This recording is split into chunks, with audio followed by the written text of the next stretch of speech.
আবার একটা নতুন ব্র্যান্ড নিউ এপিসোড নিয়ে চলে এলাম আপনাদের সঙ্গে। আমি অর্পণের অ্যাঙ্গেল।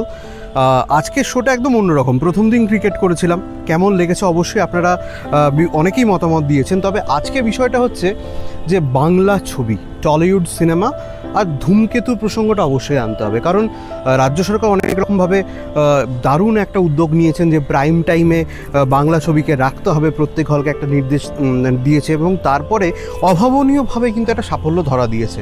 যদিও এটা রাজ্য সরকারের সিদ্ধান্ত তো বটেই, কিন্তু 10 বছর পর কার্যত দেব এবং শুভশ্রী তারা ফিরেছে এই সিনেমাতে। ধূমকেতু 10 বছর পর রিলিজ হয়েছে, যদিও পুরনো একদম 10 বছর আগেকার লেখা, কিন্তু দিনের শেষে দেখা যাচ্ছে যে সেই গল্পটা কিন্তু আজকের দিনেও যথেষ্ট প্রাসঙ্গিক রয়েছে। সেই কারণে এই ছবির ব্যাপক সাফল্য বলা যেতে পারে এক কথায় যে ধূমকেতু কার্যত বাংলা সিনেমাকে অক্সিজেন দিয়েছে। অন্তত এটা আমার মতামত। অবশ্যই অর্পণ অ্যাঙ্গেল মানে আপনারা সবাই জানেন যে আমি যা যা বলি এটা আমার সম্পূর্ণ ধারণা থেকে বলি, কিন্তু আপনাদের মতামতটা ভীষণ রকমভাবে দরকার। তবে সেই দিক থেকে বলতে গেলে অবশ্যই বলতে হবে যে ধূমকেতু কিন্তু বাংলা সিনেমাকে অক্সিজেন দিয়েছে। তবে এই অক্সিজেনটা ক্রিয়েট যদি বলা যেতে পারে তাহলে কিন্তু রাজ্য সরকারের কৃতিত্ব অবশ্যই, কারণ প্রাইম টাইমে বাংলা সিনেমাকে রাখা এই সিদ্ধান্ত এক কথায় অভাবনীয় এবং যথেষ্ট প্রশংসনীয় বলা যেতে পারে।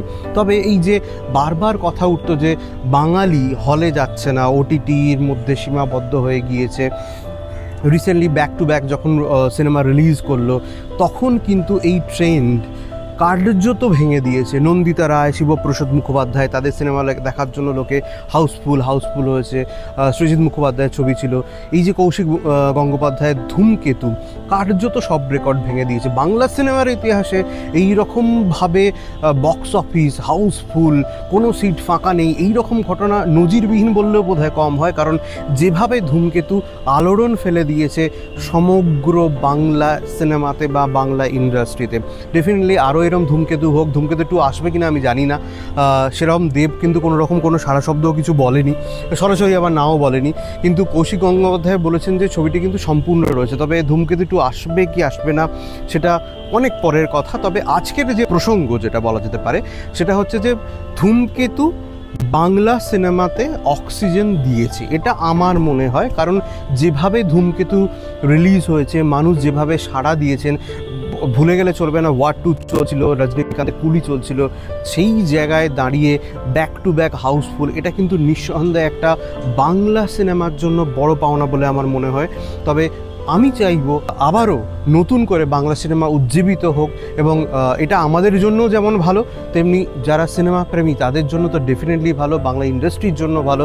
বাংলা ইন্ডাস্ট্রি এগোলে সবার ভালো হয়।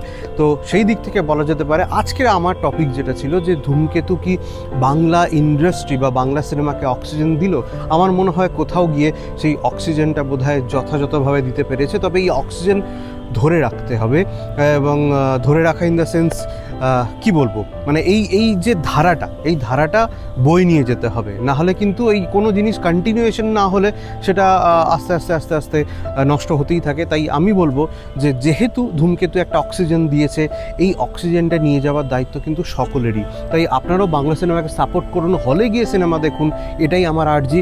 আর আজকের অর্পণের অ্যাঙ্গেল এখানেই শেষ করছি।